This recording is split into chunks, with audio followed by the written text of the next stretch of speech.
Good morning to everyone, आपका बहुत स्वागत है वृत्ति साधना चैनल पर। आज हम यहाँ संत कंवरम विद्यालय में माननीय माया अशोक वाकोड़े, इनकी 25 इयर्स की जो एज अ प्रिंसिपल जो जर्नी थी, आज हम उनके बारे में जानने के लिए आए हैं। मैम, जो आपकी जो जर्नी थी, ऑब्वियसली ये 25 इयर्स कम नहीं होते, आपकी जो स्ट्रगल जर्नी के बारे में आप क्या बोलेंगे? वैसे स्ट्रगल नहीं बोल सकते। मैं जब यहाँ आई हूँ तो मैं मन में ठान के आई थी कि ये हिंदी स्कूल है। ऑलरेडी हिंदी स्कूल में जो मुझे चाहिए, हिंदी भाषा पर मेरी कमांड होनी चाहिए, तो मेरी थी ही, क्योंकि मैं पहले भी हिंदी स्कूल में ही जॉब करती थी। वो कोई मेरी प्रॉब्लम नहीं थी। स्ट्रगल मुझे ऐसा कुछ भी यहाँ करना नहीं पड़ा। हाँ, मेरी ये एजुकेशनल जो जर्नी है बहुत ही अच्छी रही यहाँ, क्योंकि यहाँ के जो लोग हैं, मेरे मैनेजमेंट है या मेरे सहकारी है, बहुत ही अच्छे थे। और कभी मुझे कोई भी बात के लिए, जब तक मैं असिस्टेंट टीचर थी तब भी मुझे कोई परेशानी नहीं गई, और अभी भी मैं 3 साल से एज ए HM काम कर रही हूँ तो भी मुझे कोई भी परेशानी नहीं गई। मेरे सहकारी, मेरे मैनेजमेंट बहुत ही बढ़िया है, और उन्होंने मुझे एक क्या बोलते हैं उसको, कौटुंबिक फैमिलियर जो एक एनवायरनमेंट होता है वो दिया है। तो मुझे ऐसा नहीं लगा कि मैं कुछ स्ट्रगल कर रही हूँ। मेरे जॉब में मैंने बहुत खुश रह के जॉब किया है। यानी मुझे ऐसा नहीं लगा कभी कि मैं कहीं बाहर जाके कर रही हूँ। मुझे जो काम में खुशी मिलती थी, आनंद मिलता था, वो मैंने यहाँ लिया। एक्चुअल में काम में से खुशी ढूंढना वो मेरा हरदम मकसद रहा है, और मैंने यहाँ वही किया। मेरे हर काम में मैंने खुशी ढूंढी, हर काम में मैंने आनंद लिया, इसलिए मुझे स्ट्रगल ये शब्द ही नहीं पता। ओके। और आपकी जो, जब से आप बचपन में यहाँ से, एक मोटिव तो होगा नहीं कि आपको पता नहीं होगा कि आप आगे किस मकाम पर जाओगे, तो आपका फैमिली बैकग्राउंड कैसा था मैम? बढ़िया प्रश्न रहा आपका मेरे लिए, क्योंकि मेरे पिताजी जो थे वो मुख्याध्यापक ही थे, और घर में मैं अकेली थी। यानी मुझे भाई या बहन कोई भी नहीं है, इकलौती मैं थी।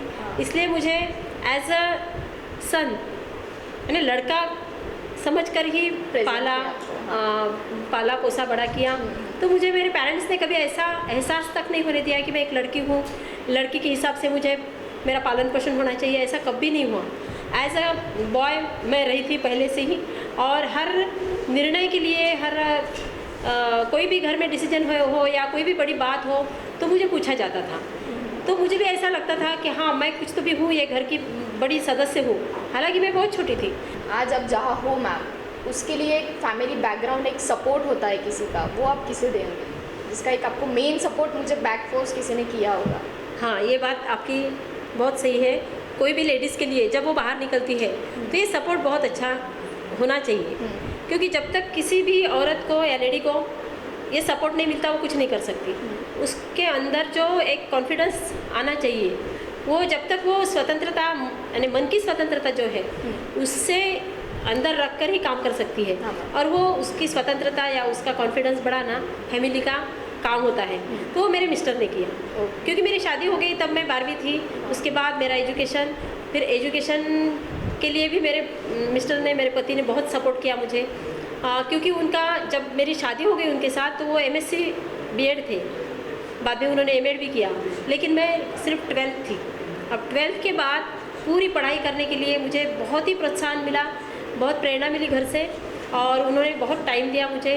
और 2 बच्चों का जन्म, और उनको साथ लेकर मेरी पढ़ाई हुई। यानी फैमिली का सपोर्ट तो होना ही था। जब तक ये सब मैं कर रही थी, और फैमिली भी मेरी कंबाइन थी, तो इसलिए मेरे पति ने बहुत सपोर्ट किया, और इसलिए मैं आगे इतना एजुकेशन बढ़ा सकी। 12th के बाद मेरी शादी हो गई, 12th में ही हो गई। उसके बाद मेरा ग्रेजुएशन हो गया, पोस्ट ग्रेजुएशन हो गया, B.Ed हो गया। तब मेरे छोटे बच्चे बहुत छोटे ही थे, एक 4th में था और एक छोटी तो बिल्कुल 1.5-2 साल की थी। अभी वो दोनों बड़े हो गए हैं, अभी कुछ लगता नहीं है। लेकिन ये बात सही है कि जब तक मेरे मिस्टर मुझे साथ नहीं देते थे या मुझे स्वतंत्रता नहीं देते थे, तो मैं कुछ नहीं कर सकती थी। मैम, आपका जो एजुकेशन हुआ है वो कहाँ से हुआ है? मेरा जो प्राइमरी एजुकेशन है वो गांव से हुआ है। बहुत छोटा गांव था, वर्धा डिस्ट्रिक्ट में खड़की नाम का गांव है। वहाँ से मेरा 7वीं तक का एजुकेशन है। फिर उसके बाद तहसील प्लेस पे हुआ 12th तक, 12th साइंस हुआ मेरा। फिर उसके बाद का जो एजुकेशन हुआ वो अमरावती से हुआ। ग्रेजुएशन, पोस्ट ग्रेजुएशन मैंने यहाँ किया, और आफ्टर ग्रेजुएशन, पोस्ट ग्रेजुएशन मेरा जो B.Ed है वो पुसद से हुआ। और आजकल के आप युवाओं को क्या सजेशन देना चाहोगी एजुकेशन के दौरान? मैं एक बात कहना चाहूँगी कि एज्युकेशन जो है सिर्फ ज्याला मराठीमध्ये पुस्तकी ज्ञान म्हणतो आपण, ओनली उतना रट के वो करना चाहिए, वो मैं बिल्कुल नहीं मानती। मेरा ऐसा कहना है कि जो भी जिसमें से हमको कुछ ज्ञान भी मिलता है और उसके साथ साथ हम प्रैक्टिकली भी कुछ कर सकते हैं। सिर्फ बुकों के ऊपर या पुस्तकों के ऊपर आप नहीं रहो, आप प्रैक्टिकल नॉलेज आप ज़्यादा लो। हमारे हाथ में बुक है, डिग्री है, लेकिन हम कुछ नहीं कर पाते जब तक कि हमारे हाथ में कुछ प्रैक्टिकल हम कर नहीं सकते। ठीक है, आज नौकरी नहीं मिली तो हमारा प्रैक्टिकल, हमारा बिजनेस हम कुछ कर सकें। लेकिन मैम ये तो कोरोना काल में तो ये सब कुछ रट्टा मारी हुआ है, सब कुछ कोरोना में हुआ है तो सब कुछ ऑनलाइन हुआ। ऑब्वियसली बच्चे लोगों ने तो ध्यान ही नहीं दिया। स्टूडेंट जो नर्सरी में थे KG1 तो इनका तो पूरा साल ऐसे ही गया, उनका भी ऑनलाइन नहीं हुआ। तो इसके ऊपर आपका एजुकेशन तो बच्चों के दिमाग में तो कुछ गया ही नहीं होगा, तो इसके ऊपर आप क्या कहना चाहोगे? इसमें दो बातें हैं। एक बात ऐसी है कि जो हमारा जो जहाँ स्कूल है, जहाँ की स्लम एरिया हमारे आजू बाजू में है, तो वहाँ के बच्चों ने ज़्यादा ध्यान नहीं दिया क्योंकि उनके पास मोबाइल नहीं थे, मोबाइल कोई प्रोवाइड करने वाला नहीं था, फाइनेंशियल प्रॉब्लम थे। लेकिन जो बच्चे ये सब बातें कर सकते थे, जिनके यहाँ लैपटॉप था, टीवी था, बाकी सब कुछ चीज़ें थी, तो वो लोगों ने उसका फ़ायदा उठाया। बहुत जो हमारे जैसे बच्चे हैं, हमारे जैसे स्कूल है, उनका थोड़ा प्रॉब्लम हो गया। लेकिन हमारे स्कूल जैसे स्कूल है कि जिन्होंने फिर ऑनलाइन का ऑफलाइन में उतना पोर्शन कर लिया, कंप्लीट कर लिया, तो फिर वो स्कूलों के ऊपर है। हम बच्चों को उसको ये नहीं कर सकते, स्कूलों के ऊपर है उन्होंने कितना नॉलेज दिया ऑनलाइन का या ऑफलाइन का। तो बच्चे पीछे गए ऐसे मैं नहीं मानती। जो करना है कहीं भी कर सकते हैं, जो नहीं करना है सब चीज़ें घर में होने के बाद भी नहीं कर सकते। तो इसलिए ये इसमें तुलना नहीं की जा सकती। तो मुझे ऐसा लगता है जो बच्चे करने वाले हैं वो बाद में भी करेंगे, और जो नहीं करने वाले हैं उनको सब फैसिलिटीज़ दी जाएगी, या तो फिर आगे भी सब कुछ दिया जाएगा उनको, तो भी नहीं करेंगे। मैम आपने अपने बाल बच्चों का पालन पोषण कैसे किया, जो आज अभी इस मकान पर है वो? हाँ, अब मेरे बाल बच्चों के बारे में अगर आप पूछेंगे तो मेरा एजुकेशन चालू था और बाल बच्चे भी पल रहे थे। उसके लिए मेरे माँ बाप ने बहुत मुझे सहकार्य किया। मैं 1.5 साल की बच्ची थी तब B.Ed के लिए गई थी, और जब वो मेरे पेट में थी 9 महीने की, मैं प्रेग्नेंट थी, तो मैं पेपर देने जाती थी। मैंने फाइनल ईयर मेरा BA का हुआ, तब मैं 9 महीने की प्रेग्नेंट थी। तो उसके बाद बाल बच्चों का करना, पालन पोषण करना और कॉलेज करना, ये सब मेरी मम्मी, मेरे पापा, इन्होंने बहुत सहकार्य किया मुझे। तो आज वो क्या कर रहे हैं? आज मेरी बेटी जो इंजीनियर हुई है वो 3 साल 4 साल लंदन में थी, अभी डबलिन में है, अभी वही वो हो गई है स्थायी, वहीं रह रही है, वहाँ घर वगैरह लिया है। लड़का यहाँ ही है मेरे पास, वो ऑनलाइन जॉब करता है, और मेरी बहू है, बहू भी मेरे साथ रहती है, और उनकी भी एक बेटी है जिसका नाम औरा है, और एक छोटी मेरे साथ, मेरे लड़के की जो छोटी है उसका नाम आद्या है, वो भी मेरे साथ रहती है, 2 साल की है। आपको भी किसी और ने पढ़ाया हुआ है मैम? मैं भी आपके ही स्टूडेंट की एक स्टूडेंट हूँ। तो आप विलास सर जो आपके स्टूडेंट हैं, आप उनके बारे में क्या कहना चाहेंगे? वो कैसे थे उस टाइम पे? विलास के बारे में बोलना है मुझे। विलास मेरा बहुत फेवरेट स्टूडेंट था और मुझे बहुत प्यारा लगता था, और बचपन से वो मालूम नहीं उसका और मेरा क्या ताल्लुक़ था, लेकिन जैसे उसने एडमिशन लिया मुझे उसके लिए बहुत अपनापन पहले से ही था। मेरे घर में भी आता था, यहाँ से एक्चुअल घर मेरा 8 किलोमीटर दूर है, लेकिन फिर भी आता था, कभी कभी रहता था, और हमारी बातें बहुत होती थी, मेरी और उसकी बहुत पड़ती थी। मुझे ऐसा लगा नहीं वो स्टूडेंट है करके, कभी कभी मेरे लड़के की जैसा। वो फिर औरंगाबाद गया, वहाँ जाने के बाद भी मेरे संबंध वैसे के वैसे ही रहे, कभी दूर नहीं हुए। जब भी हम एक दूसरे को फ़ोन पे बात करते थे, एक दूसरे की खैरियत पूछते थे, कोई प्रॉब्लम नहीं गई। लेकिन जो अपनापन था वो कुछ दिनों के लिए, जैसे दूर जाने के बाद भी कायम रहा। मैंने ऐसे कम बच्चे रहते हैं टीचरों के पास जो इतना अपनापन या इतना एक लगाव जो रहता है वो कायम रहता है। नहीं तो बाल बच्चे हो गए, शादी हो गई, नौकरी लग गई, बच्चे अपने आप मशगूल हो जाते हैं और अपने टीचरों को भी भूलते हैं। आजकल तो ज़्यादा होता है, लेकिन विलास के बारे में मैं ऐसा नहीं बोल सकती। विलास मेरा फेवरेट और अलग एक स्टूडेंट था। उसकी जगह मेरे मन में भी एक अलग थी, या मेरी जगह उसके मन में भी अलग है बाकी टीचरों से, ऐसा लगता है मुझे। मैम आजकल के महिलाओं के एजुकेशन के बारे में आपको क्या कहना है? आजकल महिलाओं के एजुकेशन के बारे में अगर पूछेंगे तो मुझे ऐसा लगता है कि जिस सावित्री ने हमको बाहर निकाला, वो सावित्री को मन में रखते हुए एजुकेशन लेना चाहिए। स्वातंत्र्य और स्वैराचार ये दो अलग अलग बातें हैं। तो जो लड़कियां एक एजुकेशन का बहाना लेके स्वतंत्रता पाती है, लेकिन कुछ दिनों के बाद वो स्वैराचार करने लगती है, तो मुझे बिल्कुल पसंद नहीं है। अपना एजुकेशन का सही उपयोग उसने करना चाहिए अपने लाइफ में। पहला तो मैं ये कहती हूँ कि एजुकेशन का जो उपयोग है वो है कि अपने पैर पे खड़े रहना। जब तक वो अपने पैर पे खड़े नहीं रहती, उसको एक प्रकार का आत्मविश्वास नहीं आता है। फाइनेंशियली जब तक उसको दूसरों के ऊपर डिपेंड रहना पड़ता, तब तक वो आत्मविश्वास नहीं ला पाती अपने अंदर। तो ये पहली बात है।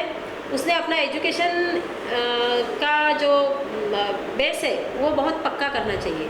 और दूसरी बात, एजुकेशन जो है वो अपने खुद के लाइफ के लिए यूज़ करना चाहिए, ताकि दूसरों के लिए नहीं। या तो फिर सिर्फ फैशन करना, या तो कॉलेज में जाना है तो बाकी बातें करने के लिए हम एजुकेशन लेते हैं, या तो फिर मुझे घर में अच्छा नहीं लगता करके मैं बाहर जा रही हूँ, तो ये बातें नहीं करनी चाहिए। उसने अपना जीवन संवारने के लिए एजुकेशन का उपयोग करना चाहिए। और दूसरी बात, आजकल किसी ने अपना एजुकेशन लेके घर में बैठना, और बहुत सारे हम ऐसे देखते हैं कि घर में लेडीज़ बैठती है एजुकेशन लेके, लेकिन उसके जो 2 बच्चे होते हैं वो बच्चे एजुकेशन लेने के लिए केजी से दूसरे के पास जाते हैं। बहुत गलत बात है। खुद का एजुकेशन है ना उसका, तो उसने बच्चों के लिए उसका यूज़ करना चाहिए। यानी ये तभी कर सकती कि जब उसका एजुकेशन सही मायने में हुआ हो।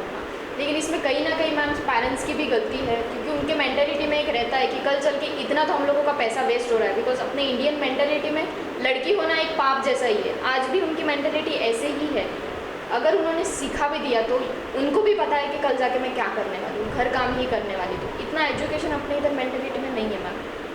नहीं, लेकिन अभी मेरे जैसे टीचर तो क्लास में भी बताते हैं, यानी बच्चों को, लड़कियों को स्पेशली बताते हैं। हम लोग तो बताते हैं कि देखो एजुकेशन लेना है तो सही मायने में लो, और जब तक आप एजुकेशन लेके अपने पैर पे खड़ी नहीं रहती, शादी वादी ये बातें फालतू है। और ये जो लड़कियां एजुकेशन के नाम पर जो बाकी की बातें करती है वो तो बिल्कुल गलत ही है। तो जो सही टीचर है वो तो यही बताएंगे। लेकिन फैमिली से जो आप बातें बोल रहे हैं कि वो एक लेडीज़ होने के कारण या एक लड़की होने के कारण एजुकेशन में फ़र्क किया जाता है, ये तो है, लेकिन उसको भी हमको ही फेस करना है। ये मेंटालिटी एक दिन में नहीं सुधरेगी। लेकिन वो लड़की जब तक खुद होके अपना ये ढूंढेंगी नहीं, अपना रास्ता ढूंढेंगी नहीं, या एजुकेशन के बारे में वो सतर्क नहीं रहेगी, तो पेरेंट्स फिर वो ही करेंगे ना, जो पहले हुआ आता चला हुआ है। तो ऐसा नहीं होना चाहिए करके उसने महत्व खुद समझ लेना चाहिए एजुकेशन का, वो लड़की ने, तभी वो समझा सकेंगी, या उसके पेरेंट्स भी उसके ऊपर ध्यान देंगे। आप जब यहाँ आई मैम, तो अभी तक जब आप थी, अब यहाँ से यहाँ तक की आपकी जर्नी कैसी रही? क्या चेंज आया आपके संस्था में?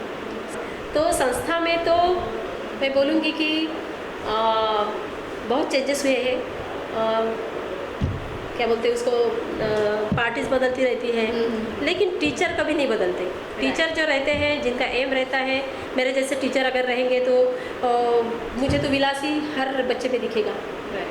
मैं तो, अरे हमारे लिए क्या होता है टीचरों के लिए कि सब बच्चे हमारे लिए एक जैसे होते हैं, हम तो उनमें अपने बच्चे दिखते हैं। ये एक असल टीचर जो रहता है, जो क्या बोलते हैं उसको, हाडाचा टीचर मराठी में बोला जाता है, हाडाचा टीचर जो असतो जो रहता है, वो कभी ऐसा नहीं सोचेगा।